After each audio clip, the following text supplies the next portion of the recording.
पंकज अपनी टैक्सी में बैठा, अपनी टोपी सर से खिसकाकर आंखें बंद किए दोनों पैर स्टीयरिंग पर रखकर सीट लंबी करके सो रहा था। तभी किसी लड़की ने उसकी गाड़ी की खिड़की बजाई। उसने आंखें खोली। वो पहले ही जिंदगी से परेशान था। घर में चैन की नींद नसीब नहीं होती थी। अभी भी बीवी की चिकचिक सुनकर ही आ रहा था। उसने थोड़ी सी खिड़की खोली तो सामने कोई लड़की खड़ी थी। चेहरे पर दुपट्टा बांधे थी, इसीलिए समझ नहीं आया कौन है। वो बोली, शांति कॉलोनी चलोगे?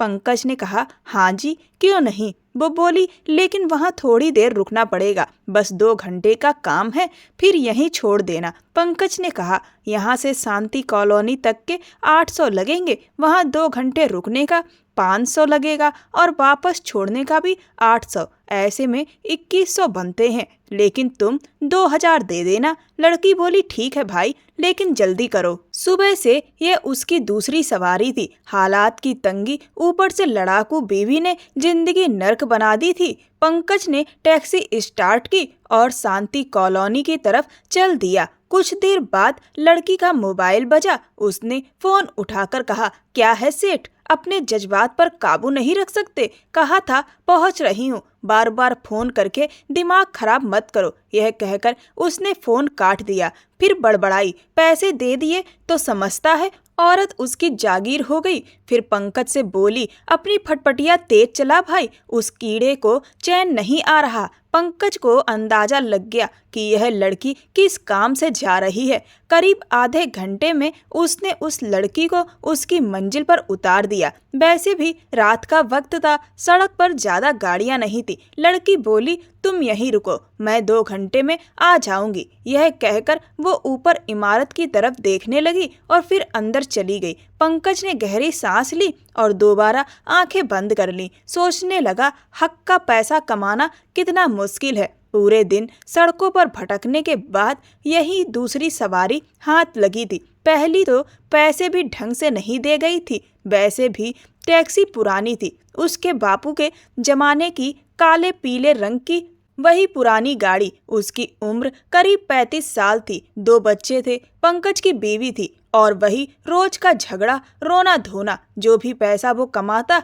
बीवी के हाथ पर रख देता। अपने पास बस पेट्रोल के पैसे बचते। जब पंकज की बीवी पैसे देखती तो लड़ना शुरू कर देती। इतने से तो ना घर चलेगा ना बच्चों का खर्च। पंकज बोला, जो कमाता हूँ लाके तुम्हें ही देता हूँ, किसी और को थोड़े देता हूँ। अब क्या अपनी जान निकाल कर रख दूँ? बीवी उसे घूर कर बोली, रात को देर तक टैक्सी चलाया करो, इससे गुजारा नहीं होता। पंकज बोला, तुम्हारा बस चले तो 24 घंटे मुझसे काम करवाती रहो, खाना मिलेगा कि नहीं? बीवी बोली, रुक जाओ, अभी देती हूँ। फिर वही पीली दाल और सूखी रोटी रख दी। शायद किस्मत में यही लिखा था। पंकज भी किस्मत को क्या कोसता, पूरा देश ही ऐसे हालात में जी रहा था। बहरहाल वह सच में सो गया। जब आँख खुली तो 2 की जगह 4 घंटे गुजर चुके थे। तभी फिर वही लड़की खिड़की बजा रही थी। पंकज झटके से उठा, दरवाजा खोला। लड़की अंदर बैठ गई और बोली, सॉरी भाई, थोड़ा टाइम लग गया। पंकज बोला, कोई बात नहीं, बस पैसे बढ़ा देना। लड़की बोली, ठीक है, लेकिन पहले किसी होटल पर रुकना, बहुत भूख लगी है। सुबह के 4 बज रहे थे। पंकज बोला, इस टाइम होटल कहाँ खुला होगा? लड़की बोली, मैं बताती हूँ। उसने रास्ता बताया। एक ढाबे नुमा होटल खुला था, जहाँ कुछ उल्टे सीधे किस्म के लड़के बैठे थे, लेकिन वहाँ औरत कोई नहीं थी। लड़की सीधी दरवाजा खोलकर उतरी और बोली, चलो तुम्हें भी खाना खिलाती हूँ, आज सेठ ने अच्छे नोट दिए हैं। यह कहकर उसने आंख मार दी। पंकज भी भूखा था, इसीलिए चला गया। वहाँ गंदा सा टेबल था, सामने 2 पुरानी कुर्सियाँ।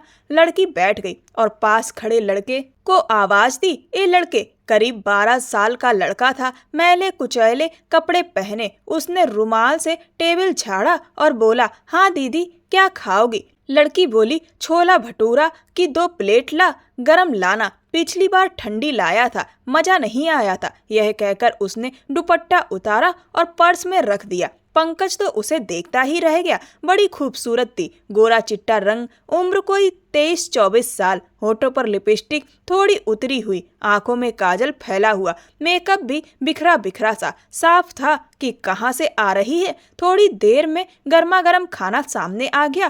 पंकज ने साल भर बाद भटूरा खाया, वरना दाल सब्जी पर ही दिन निकलते थे। पेट भरकर खाना खाया। लड़की बोली, क्या तुम रोज मुझे ले जाया करोगे? पैसे भी अच्छे दूंगी और खाना भी खिलाऊंगी। पंकज बोला, हाँ क्यों नहीं, मुझे तो दिहाड़ी से मतलब है। फिर उसने लड़की को वहीं छोड़ दिया जहां से बिठाया था। घर लौटा तो पंकज की बीवी जाग रही थी। बोली, कहाँ थे पूरी रात? पंकज बोला, एक सवारी मिल गई थी, टाइम लग गया। बीवी बोली, सब समझती हूँ, दिखाओ अपने कपड़े जरा देखती हूँ। पंकज झल्लाकर बोला, ये क्या हरकत है? बीवी बोली, लिपस्टिक का निशान ढूंढ रही हूँ। पंकज बोला, दिमाग खराब हो गया है क्या? एक तो पूरी रात थक कर आ रहा हूँ और ऊपर से पुलिस वाले जैसा बर्ताव कर रही हो। बीवी बोली, रात गुजार के आए हो, मुझे तो यही लगता है कहीं तुम कमाई उड़ाकर तो नहीं आते। यह कहकर वो रोने लगी। पंकज का मन हुआ कि सिर पकड़कर दीवार पर दे मारे, लेकिन उसने जेब से पैसे निकाले और उसके हाथ पर रख दिए। ये लो, अब जल्दी आऊं तो भी तुम्हें दिक्कत, देर से आऊं तो भी दिक्कत। अब रोज देर से ही आऊंगा। मुझे रोज एक सवारी मिली है, उसे छोड़ना लाना है। बीवी बोली, ऐसी कौन सी सवारी है जो रोज रात को बुलाती है? सच सच बता दो, कहीं कोई लड़की का चक्कर तो नहीं है? पंकज हाथ जोड़कर बोला, नहीं कोई चक्कर नहीं है। इस उम्र में चक्कर चलाऊंगा क्या? तुम अपने काम से काम रखो, पैसे आ रहे हैं ना, इन्हें संभाल कर खर्च करो।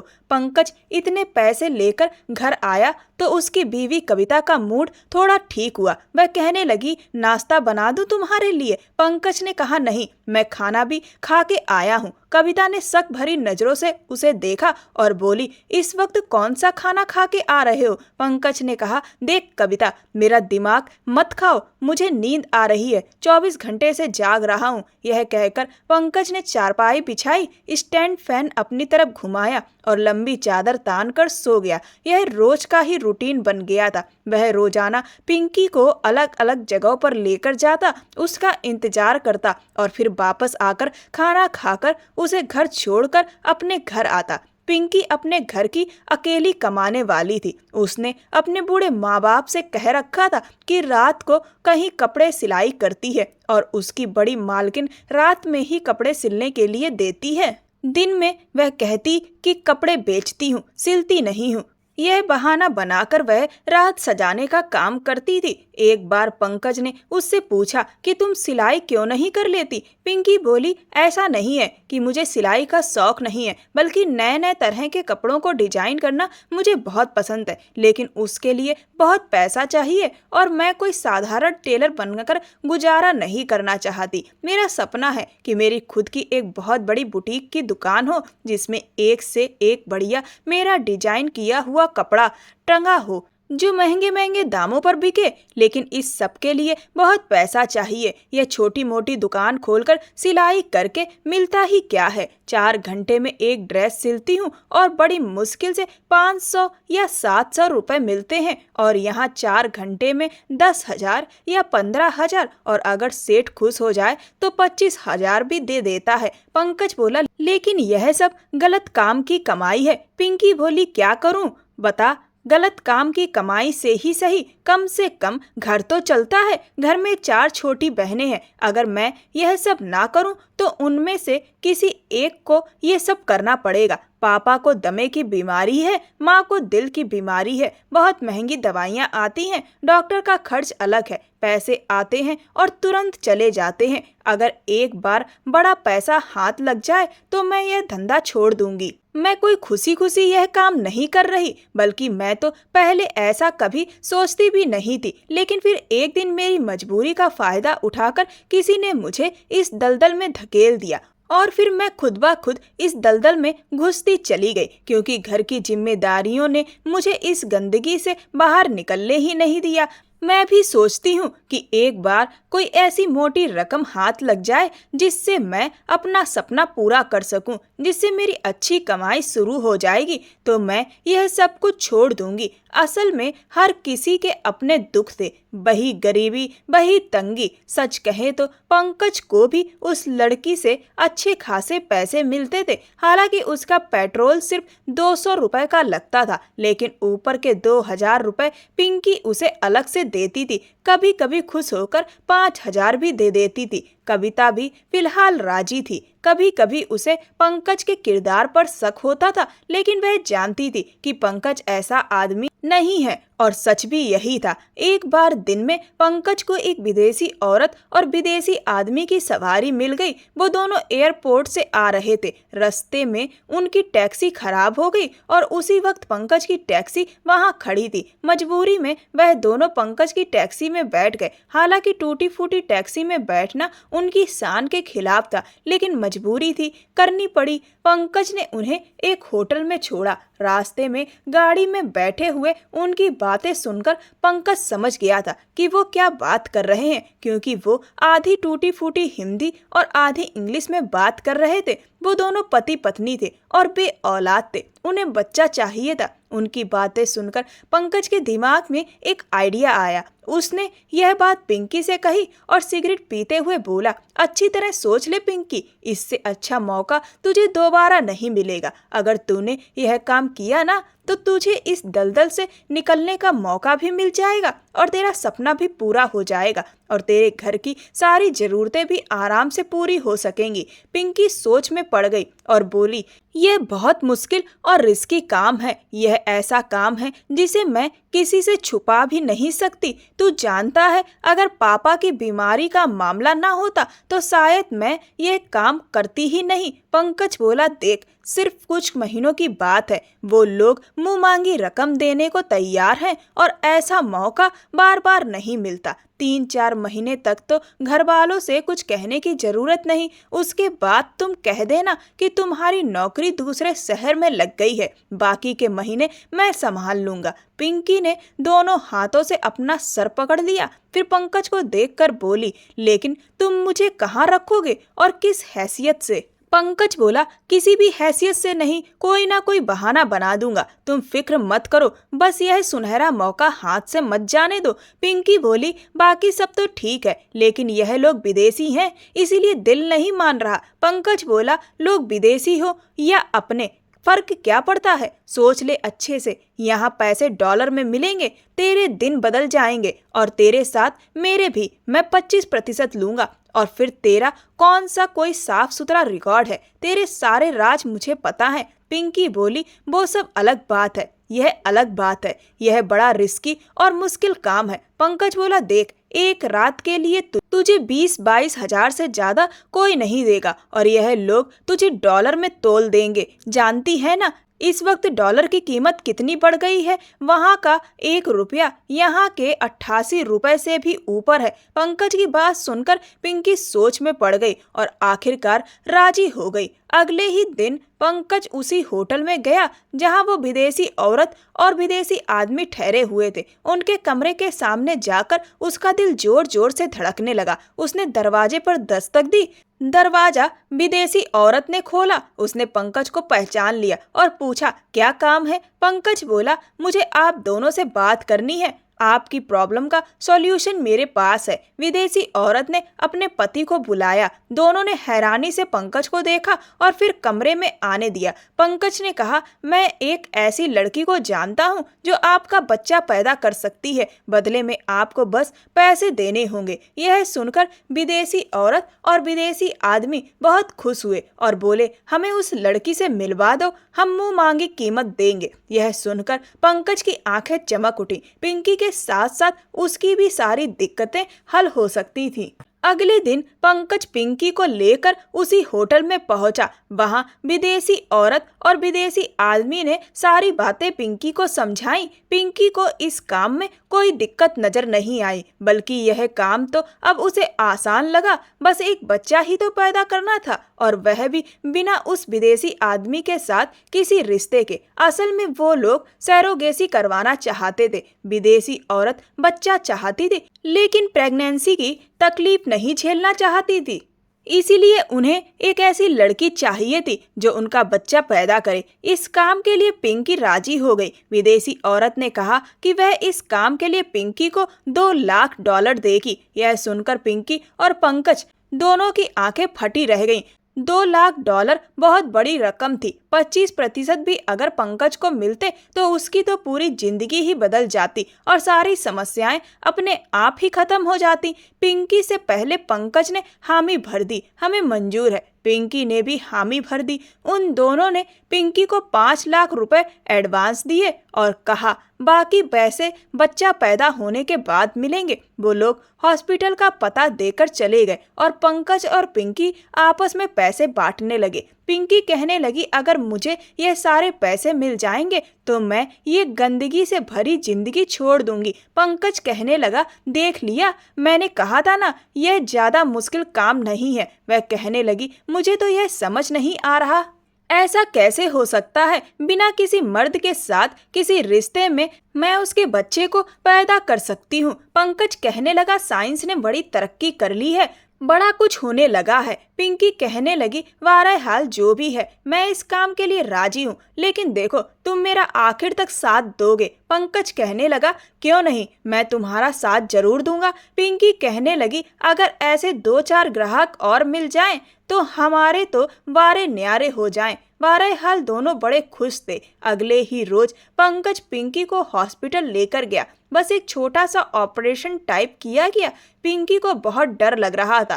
पहली बार ऐसा हुआ था कि उसने पंकज का हाथ पकड़ा था। वह झटका खाकर रह गया था क्योंकि वह बहुत खूबसूरत लड़की थी, लेकिन आज तक कभी पंकज ने अपनी बीवी के अलावा किसी लड़की को छुआ नहीं था, टच नहीं किया था और वह उसका हाथ पकड़े बैठी थी। वह कहने लगी पंकज मुझे डर लग रहा है। वह कहने लगा डर क्यों लग रहा है, देखो कुछ भी नहीं होगा, वैसे भी डॉक्टर रीना ऐसा काम बेहोश करके करती हैं। वह कहने लगी फिर भी डर लग रहा है। पंकज कहने लगा उस काम से तो यह काम ज्यादा अच्छा है जो तुम्हें मजबूरन करना पड़ता है। पिंकी ने एक गहरी सांस ली। जब उसकी बारी आई तो वह पंकज को ही देख रही थी। कहने लगी मैं मर तो नहीं जाऊंगी ना। पंकज कहने लगा नहीं, मेरी बीवी ने 2 बच्चे पैदा किए हैं, हट्टी कट्टी है तो तुम्हें क्या होगा, कुछ नहीं होगा। बहरहाल पिंकी जा चुकी थी। चंद घंटों का प्रोसेस था जो हो चुका था, लेकिन 9 महीना एक लंबा अरसा था। पंकज ने कहा कि अब तुम घर में आराम से बैठो, देखो उनके बच्चे को कोई नुकसान नहीं होना चाहिए वरना हमारे हाथ कुछ नहीं आने वाला। पिंकी कहने लगी लेकिन मैं क्या बहाना बनाऊंगी अपनी माँ और पापा से, उनसे क्या कहूंगी। वो कहने लगा कह देना कि तुम्हारी मालकिन विदेश चली गई हैं, लेकिन तुम्हें पैसा बराबर भेजती रहेंगी, बस सीधी बात है। पिंकी अब अपने घर में ही रहने लगी थी। 2-3 महीने गुजर चुके थे, लेकिन उसका वजूद कुछ बढ़ने लगा था। इसीलिए उसने पंकज से कहा कि कुछ भी करो मुझे यहाँ से लेकर जाओ। पंकज ने अपने दोस्त से एक कमरा किराए पर लिया जो शहर से कुछ दूर था और कमरा भी छत पर था। वहीं पिंकी को वहाँ ले आया। पिंकी ने अपने घर पर यही बहाना बनाया कि उसकी मालकिन उसे दूसरे शहर बुला रही है, 5-6 महीने उसे वहाँ काम करना पड़ेगा, उसके बाद वह वापस आ जाएगी। उसके घर वालों की भी मजबूरी थी, उन्होंने इस बात की इजाज़त दे दी। जब पैसे खत्म हो गए तो पंकज ने ही जॉन को फ़ोन किया था कि पैसे खत्म हो गए और डॉक्टर के इलाज के लिए उसे पैसे की ज़रूरत है। वह दोनों मियाँ बीवी वापस जा चुके थे। वह कह रहे थे कि वह कांटेक्ट में रहेंगे। जॉन ने पंकज के अकाउंट में 5 लाख की रकम और डलवा दी, लेकिन वह पैसे दोनों ने खर्च नहीं किए थे। उन पैसों से पंकज फल फ्रूट मेवा अच्छी से अच्छी खुराक लाकर पिंकी को देता था ताकि वह अच्छा खाए और उनका बच्चा भी सेहतमंद पैदा करे। लेकिन जैसे जैसे वक्त गुजर रहा था पिंकी को डर लगने लगा था। एक बार रात को वो पंकज से कहने लगी तुम यहाँ सो जाओगे मेरे साथ। यह सुनकर वो पूरा का पूरा उछल के रह गया। वो कहने लगा देखो लड़की, बाकी सब तो ठीक है लेकिन यह वाला काम मैं नहीं कर सकता। मैं गुनाह की जिंदगी नहीं गुजारता। मेरी बीवी जैसी भी है मोटी है, लेकिन मेरे लिए वही सही है। वो कहने लगी, मेरे साथ ज्यादा अच्छे बुरे की बात ना करो, मुझे रात को दर्द होता है, डर लगता है, और मैं तेरे साथ कुछ करने वाली भी नहीं हूँ। इस जिंदगी से जान छुड़वाने के लिए इतना बड़ा रिस्क लिया है। बस तू यहाँ मेरे कमरे में, यहाँ जमीन पर सो जाया कर, मुझे तसल्ली रहेगी कि तू है। देख, अगर तूने मेरे साथ बेईमानी की तो याद रख, मैं तुझे छोड़ूंगी नहीं। तुम्हारी खातिर मैं किसी और का बच्चा पैदा कर रही हूँ। पंकज कहने लगा, ए लड़की, मेरे खातिर नहीं, पैसों की खातिर। पिंकी कहने लगी, जो मर्जी है, लेकिन देखो हम दोनों पार्टनर हैं, तुम्हें मेरा साथ देना होगा। वो कहने लगा, अच्छा ठीक है, करता हूँ। कुछ बहाना उसने अपनी बीवी से कहा कि वह चंद दिन के लिए शहर से बाहर जा रहा है, क्योंकि पिंकी को 8वां महीना लग चुका था। बार बार उसे दर्द उठता था और उसे उसी वक्त पंकज की और उसकी टैक्सी की जरूरत भी होती थी। जहां पर पंकज ने उसे रखा था वह जगह भी शहर से दूर थी। कविता कहने लगी, शहर से बाहर तू क्या करने जा रहा है? इतने पैसे हैं तेरी जेब में? उसने कुछ 1000 रुपए कविता के हाथ पर रख के कहने लगा, यह रख ले और एहतियात से इस्तेमाल करना। मुझे एक नए काम की ऑफर मिल गई है। मैं 1 से 1.5 महीने के बाद घर आऊंगा और उसके बाद पैसा ही पैसा मिलेगा, बस वह काम सही तरीके से हो जाए। वह कहने लगी, ऐसा भी कौन सा काम है? कहने लगा, मुंबई में एक बड़ी सी वर्कशॉप पर मुझे काम मिल रहा है, बस 1.5 महीने का काम है, उसके बाद मेरी नौकरी पक्की लग जाएगी। पहले तो कविता एक नज़र पंकज को देखती रही और कभी पैसे को देखती, फिर मान गई। पंकज की जान जैसे तैसे छूटी। फिर वह पिंकी के पास आकर रहने लगा। पंकज के दोस्त ने कई बार पूछा कि तुमने किस लड़की को उस घर में रखवाया हुआ है, क्योंकि घर का इंतजाम तो अब पंकज के दोस्त ने ही किया था। वह भी टैक्सी चलाता था। किसी जानने वाले से कहकर उसने घर की छत पर एक कमरा लेकर दिया था। पंकज कहने लगा, बस है कोई मजबूर औरत, उसका पति विदेश गया हुआ है, चंद महीने बाद आएगा तो उसे ले जाएगा। लेकिन जब पंकज को भी वहां रहना पड़ा तो उसका दोस्त कुछ शक से भर गया। दूसरी तरफ जैसे जैसे वक्त करीब आ रहा था, पिंकी खौफ से भरने लगी थी, क्योंकि पहली बार उसे किसी का बच्चा पैदा करना था। वो डर रही थी। ऊपर से पंकज के लिए भी ये एक बड़ी मुश्किल और कड़ा इम्तिहान था। एक खूबसूरत लड़की के साथ एक कमरे में बिना किसी रिश्ते के रहना। रात को सोने की कोशिश करने लगता था, क्योंकि जहाँ एक मर्द होता है, एक औरत होती है, तो तीसरा शैतान जरूर होता है और शैतानी ख्यालात इंसान का चैन छीन लेते हैं। आजकल पंकज के साथ भी ऐसा ही कुछ हो रहा था। जब भी पिंकी दर्द से करहाती तो फौरन से पंकज को जगाने लगती, उसे पुकारने लगती। वह फौरन से उठ बैठता। पिंकी उससे कहती, इधर आओ, मुझे बहुत ज्यादा दर्द हो रहा है, मुझे डॉक्टर के पास लेकर जाओ। पंकज के लिए यह चीज कोई नई नहीं थी। कविता के साथ भी यह हो चुका था, इसीलिए वह उसे समझाने लगा कि ऐसा कुछ नहीं है, तुम खामखा घबरा रही हो, डर रही हो। कभी कभी वह रोने लगती कि मुझसे ठीक से सोया नहीं जाता, करवट नहीं बदली जाती, और कभी कभी अपनी तकलीफ में पंकज से ऐसी बातें कर जाती जो उसे नहीं करनी चाहिए, क्योंकि वह उसका पति नहीं था। एक बार उसने रात के वक्त पंकज का हाथ पकड़ लिया। कहने लगी, यहाँ मेरे पास बैठ जाओ, मुझे बहुत डर लग रहा है। बर्फ की तरह पिंकी के हाथ ठंडे थे। पंकज की अंदर ही अंदर जान निकल रही थी। एक जवान खूबसूरत लड़की और फिर तन्हाई। उसे गुनाह के खौफ से भी डर लग रहा था, लेकिन वह जिस हालात में थी वह उसे छोड़ के भी नहीं जा सकता था। जैसे तैसे करके यह वक्त भी गुजर गया। रात के 3 बजे का पहर था जब पिंकी को दर्द उठा। वह फौरन से उसे टैक्सी में बिठा के अस्पताल लेकर गया। पिंकी ने एक बेटे को जन्म दिया था, लेकिन जैसे ही पंकज ने जॉन को कॉल की तो उसने फोन नहीं उठाया। हालांकि जॉन जानता था कि पिंकी की डिलीवरी होने वाली है। ना उसकी बीवी फोन उठा रही थी और ना ही जॉन उठा रहा था। पिंकी कहने लगी, जल्दी से उसे बुलाओ, इस बच्चे को उनके हवाले करो। मेरे घर वालों का भी बार बार फोन आ रहा है, मैं कब तक बहाने बनाऊंगी। फोन तो पंकज को भी कविता के बहुत आ रहे थे। उसका दोस्त भी बार बार कह रहा था, ये कौन है? जब इसका पति यहाँ नहीं है तो कोई तो होगा। तू क्यों इसके साथ रह रहा है? देख पंकज, सच बता, कहीं तूने दूसरी शादी तो नहीं कर ली? पंकज बुरी तरह परेशान था। एक तरफ कविता उसकी जान खा रही थी कि घर पहुंचो, दूसरी तरफ जॉन फोन नहीं उठा रहा था और यह उसके लिए सबसे बड़ी टेंशन थी। पिंकी अलग ही दबाव डाल रही थी, जिसका बच्चा है उसे दो और मेरे पैसे मुझे दो, क्योंकि उसने पंकज की बातों में आकर ही यह फैसला किया था। पंकज वैसे ही टेंशन में था जब उसका दोस्त बार बार कहने लगा, पंकज आज तो मुझे सच बता।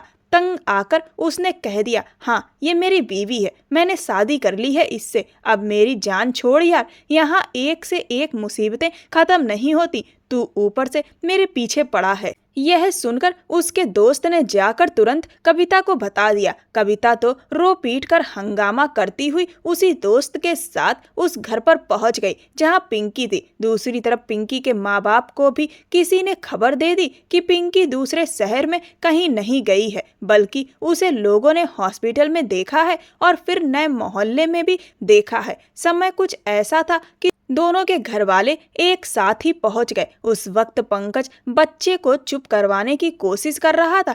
तभी कविता और पिंकी के माँ बाप सीढ़ियां चढ़ते हुए उसके छोटे से घर में पहुंच गए। उन्हें देखकर तो पंकज की जान सूख गई। कविता अपने आप को पीटने लगी, हाय मेरी जिंदगी बर्बाद कर दी तूने, मुझे पहले ही शक था, तू जो कमाता है दूसरी औरत पर उड़ाता है और वही निकला। पंकज कहने लगा, ये मेरी बीवी नहीं है। तो कविता चिल्लाई, तो क्या बिना शादी के बच्चा पैदा कर लिया? पंकज ने बच्चा पिंकी को पकड़ाया और बोला, ये इसका बच्चा है। पिंकी के माँ बाप कहने लगे, ये कौन है? तू तो कह रही थी काम के सिलसिले में जा रही हूँ, तो ये आदमी कौन है और ये बच्चा किसका है? पिंकी चुपचाप बैठी पंकज की तरफ देख रही थी कि अब वह क्या बोले। ये बच्चा उसका तो नहीं था, लेकिन सामने जिंदा सच था जिससे मुंह नहीं मोड़ सकती थी। उसकी माँ रोने लगी, बताती क्यों नहीं, ये बच्चा किसका है? पिंकी ने पंकज की तरफ इशारा करके कह दिया, ये इसका बच्चा है। पंकज हैरत से उसे देखने लगा। वो तो सोचता था कि पिंकी सच बताकर उसकी जान बचा लेगी, मगर उसके झूठ बोलने पर गुस्से से पिंकी को घूरने लगा। ये क्यों झूठ बोल रही है? क्यों मेरी जान इस डायन के हाथों खत्म करवाना चाहती है? पिंकी बोली, ये मेरा पति है और ये इसी का बच्चा है। पंकज चिल्लाया, झूठ मत बोल, सच बता दे, वरना ये मेरी बीवी मुझे कच्चा चबा जाएगी। मगर पिंकी बोली, मैं सच कह रही हूँ, ये इसका ही बच्चा है। पिंकी के माँ बाप बोले, अगर शादी करनी थी तो हमें बता के भी कर सकती थी। पिंकी ने कहा, इसी ने मुझे मना किया था कि अभी चुपचाप शादी कर लेते हैं, क्योंकि इसकी बीवी इसे छोड़ेगी नहीं। पंकज की बीवी कविता ने उसका गिरेबान पकड़ लिया और बोली, मुझे पहले से ही तुझ पर शक था, रात रात भर इस औरत के साथ मुंह काला कर रहा था और फिर शादी भी कर ली। मुझसे झूठ बोला कि तेरी कमाई कम है, ऐश इस औरत के साथ कर रहा था। पंकज तो अपने बाल नोचने को था, बुरी तरह फंस चुका था। वो जो रोना धोना और तमाशा होना था हो चुका था। कविता भी किसी संपन्न घर से नहीं आती थी जो वह पंकज को तलाक देकर अपने बच्चों को कहीं दूसरी जगह रख सकती। उसके पास भी कोई और सहारा नहीं था और बस इसीलिए मजबूरी में कविता ने ये सब मान लिया। पिंकी और पंकज अपने घर लौट आए, लेकिन कविता ने अलग कमरे में पिंकी को रोक लिया। उसने पंकज से कहा, खबरदार, जो तू उस औरत के पास गया यहीं रहे मेरे पास। पंकज कहने लगा, कविता मैं सच कह रहा हूँ, ये लड़की मेरी बीवी नहीं है। कविता बोली, अब और झूठ मत बोल। पंकज बोला, यकीन कर। और जैसे ही उसने कविता का हाथ पकड़ा, कविता ने झटक दिया, क्या चाहता है, मैं मर जाऊं और तू उस चुड़ैल के साथ घूमे? रात के 2 बजे का टाइम था जब पंकज और कविता के दरवाजे पर जोर जोर से खटखट हुई। दरवाजा कविता ने खोला तो सामने पिंकी खड़ी थी। पिंकी ने गुस्से में कहा, हो गया तेरा वक्त पूरा, चल अब पंकज को मेरे कमरे में भेज, अब मेरी बारी है। यह सुनकर कविता दंग रह गई। वो लड़की बहुत तेज तर्रार थी। बोली, क्या मतलब है तेरा? पिंकी ने कहा, आधी रात ये तेरे साथ सोएगा और आधी रात मेरे साथ। अब तू इसे अच्छे से भेजेगी या मैं खींचूं तेरी चोटी? शोर सुनकर पंकज की भी आंख खुल गई। वो उठकर दरवाजे तक आया तो दोनों में झगड़ा चल रहा था। पंकज बोला, क्या तमाशा बना रखा है? पिंकी ने कहा, चलो मेरे कमरे में, मैं देखती हूँ ये तुम्हें कैसे रोकती है। इतना कहकर पिंकी ने पंकज का हाथ पकड़ा और उसे अपने कमरे में ले जाकर दरवाजा बंद कर लिया। पंकज बोला, पागल औरत, तू अच्छे से जानती है कि हमारा कोई रिश्ता नहीं है, फिर क्यों तमाशा कर रही है? पिंकी बोली, तमाशा तो तुमने मेरा बनाया है, मैं जैसे तैसे सब संभाल रही थी। कम से कम दुनिया के सामने मेरी इज्जत तो थी। ये सब तुम्हारी वजह से हुआ है। या तो तुम मुझे वो पैसे दो जो तुमने तय किए थे और इस बच्चे से मेरी जान छुड़वाओ। पंकज बोला, मैं कहाँ से दूं? मैं पहले ही कंगाल हूँ। जॉन मेरा फोन तक नहीं उठा रहा। पिंकी बोली, ठीक है, फिर मुझसे शादी कर लो और इस बच्चे को अब तुम पालो, मैं नहीं पालूंगी। पंकज तो अपना सिर पकड़कर बैठ गया। उसे समझ नहीं आ रहा था कि वह अब इस मुसीबत से कैसे निकले। पहले ही 2 बच्चों को पालना उसके लिए बहुत मुश्किल हो रहा था और अगर वह यह फैसला करता तो फिर तीसरे बच्चे को कैसे पालेगा? 2 बच्चे उसके अपने और एक उस अंग्रेज का जिसकी शकल तक ना तो पिंकी से मिलती थी और ना ही पंकज से। जॉन का भी अब कुछ पता नहीं चला कि वह आखिर कहाँ चला गया। पंकज ने उसे बहुत ढूंढने की कोशिश की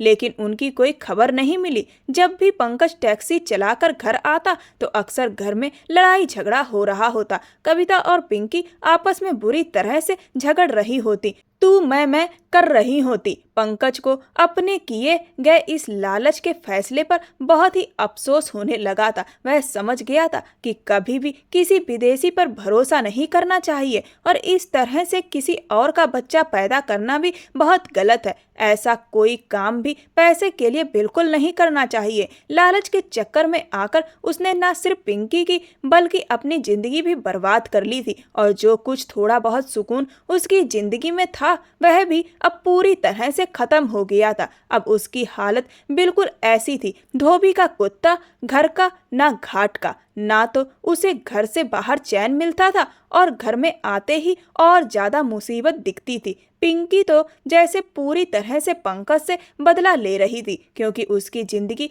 खराब होने का कारण वह पूरी तरह से पंकज को ही मानती थी। वह लगातार पंकज पर दबाव बना रही थी कि वह उससे शादी करे वरना वह उसका जीना और भी ज्यादा मुश्किल कर देगी। आखिरकार तंग आकर पंकज ने फैसला कर लिया कि वह पिंकी से अब शादी कर लेगा। कविता भी मजबूरन कहीं ना कहीं इस सब को चुपचाप मान रही थी क्योंकि वह भी रोज रोज की लड़ाई झगड़े से बहुत दुखी हो चुकी थी। अगले ही दिन उन दोनों ने कोर्ट में शादी करने का फैसला किया और जैसे ही सुबह वह सारी तैयारी के साथ घर से बाहर निकले तभी एक बड़ी सी गाड़ी आकर उनके घर के सामने रुकी। उस गाड़ी से जो लोग उतरे उन्हें देखकर ही पंकज और पिंकी दोनों की आंखें फटी की फटी रह गईं और कुछ ही पलों में उनकी आंखों में गुस्सा उतर आया क्योंकि सामने जॉन और उसकी पत्नी खड़े हुए थे। पंकज तो जैसे अपना आपा खो ही बैठा था। वह तुरंत भागकर जॉन के पास गया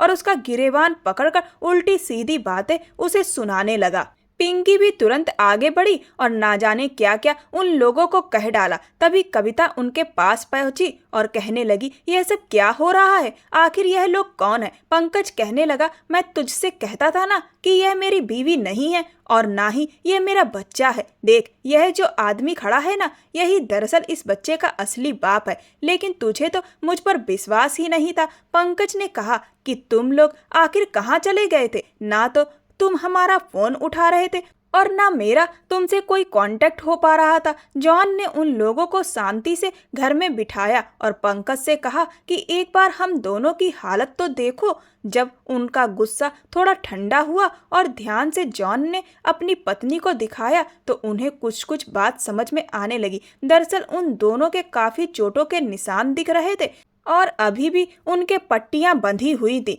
जॉन कहने लगा, हमारा एक बहुत ही भयंकर एक्सीडेंट हो गया था जिस वजह से हम पिछले कई महीनों से अस्पताल में ही एडमिट थे और वहां हमारा इलाज चल रहा था। हम किसी से भी कोई भी कांटेक्ट नहीं कर पा रहे थे। मेरी पत्नी को थोड़ी कम चोटें आई थी लेकिन मेरे सर पर गंभीर चोट लगने की वजह से मैं कई दिनों तक हॉस्पिटल में ही बेहोश पड़ा रहा और मेरी पत्नी इलाज की खातिर इधर उधर दौड़ती भागती रही। इतनी बड़ी मुसीबत सर पर अचानक आ जाने की वजह से हम अपने बच्चे और तुम लोगों के बारे में तो जैसे पूरी तरह से भूल ही गए थे क्योंकि उस वक्त हमारी जान पर बनी थी। मेरी पत्नी उस दौरान सब कुछ अकेले ही संभाल रही थी और मेरी तबीयत में कोई सुधार भी नहीं दिख रहा था। इसीलिए उसका सारा ध्यान सिर्फ और सिर्फ मुझे ठीक करने में ही लगा हुआ था। हमारे घर पर भी कोई नहीं है जो ऐसी मुसीबत के समय हमारा साथ देता। सब कुछ मेरी पत्नी को अकेले ही हैंडल करना पड़ा और अब जब हम थोड़ा सा ठीक हुए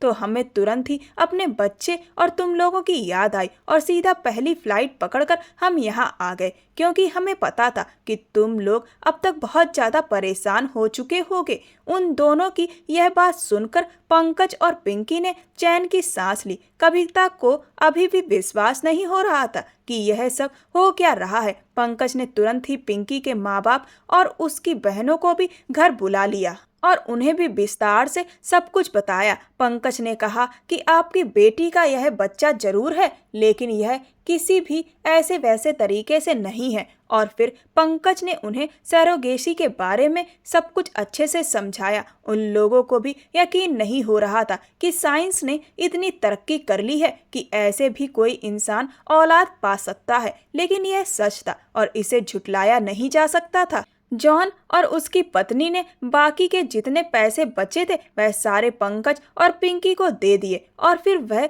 हंसी खुशी अपना बच्चा अपने साथ लेकर चले गए। इस सब के बाद पंकज और पिंकी दोनों ही कहने लगे कि हमने जो भी किया बहुत गलत था। लालच में आकर हमने गलत काम किया। असल में सच तो यह है कि ऐसा कभी भी नहीं करना चाहिए और हम आगे से ऐसा कुछ भी नहीं करेंगे। कविता पिंकी से कहने लगी कि अगर यह बच्चा पंकज का नहीं था और तुम उसकी पत्नी नहीं थी तो तुमने झूठ क्यों बोला? पिंकी बोली, मैंने यह सब सिर्फ गुस्से और बदला लेने के लिए किया, क्योंकि यह काम मैंने पंकज के कहने पर ही किया था और जब मैंने देखा कि मैं बुरी तरह से फंस चुकी हूँ तो इसीलिए उसे सबक सिखाने के लिए मैंने उसी पर ही सारी चीज डाल दी। यह सुनते ही कविता की आंखों में आंसू आ गए। वह कहने लगी, इसका मतलब मेरा पंकज मेरे साथ वफादार है। पंकज ने कहा कि वही तो मैं तुझे कह रहा था कि तू जैसी भी है लेकिन मेरे लिए काफी है। ये सुनते ही कविता तुरंत ही पंकज के गले से लग गई और उससे माफी मांगने लगी। लेकिन इधर पिंकी के परिवार वाले बहुत परेशान थे। वह कहने लगे, यह सब जो भी हो लेकिन तेरी तो बदनामी हो चुकी है ना, और यह बात दूसरों को भला कैसे बताई जा सकती है? तूने भले ही मेरे इलाज की खातिर यह सब कुछ किया है, पर समाज ऐसी बातों को नहीं मानता। पिंकी कहने लगी, बाबा इतने पैसों से हम अब एक नई जिंदगी शुरू करेंगे, एक नई पहचान के साथ। जब हम इस जगह से निकलकर किसी बहुत दूर नई जगह पर चले जाएंगे जहां हमें कोई भी नहीं जानता होगा तो मेरे सर पर यह जो बदनामी का दाग लगा है यह भी मिट जाएगा। पिंकी के परिवार वालों को उसकी यह बात बिल्कुल ठीक लगी और पिंकी ने अगले ही दिन वह शहर छोड़ दिया। वहां से निकलकर वह गुजरात चली गई, जहां पहुंचकर उसने अपना खुद का नया बुटीक खोला और साथ ही साथ एक बहुत ही खूबसूरत सा फ्लैट भी खरीद लिया। उसके परिवार वाले पैसों की चमक धमक में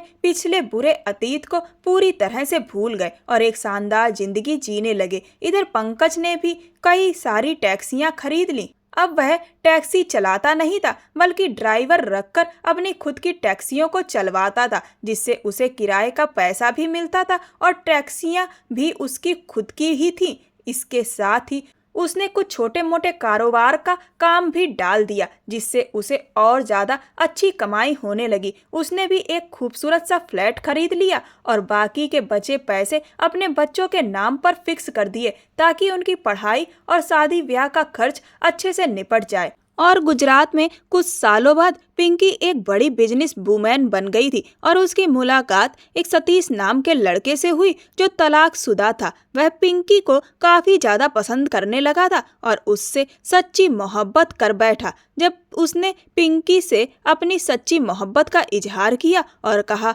कि वह जैसी भी है वह उसे स्वीकार करेगा, उसे उसके अतीत से कोई भी फर्क नहीं पड़ता, तो पिंकी ने उसे अपने बीते जीवन के बारे में सब कुछ बताया। यह सब कुछ जानने के बाद भी सतीश ने पूरे खुले दिल से पिंकी को अपने जीवन में शामिल किया और पिंकी को सतीश के रूप में एक बेहतर जीवन साथी मिला।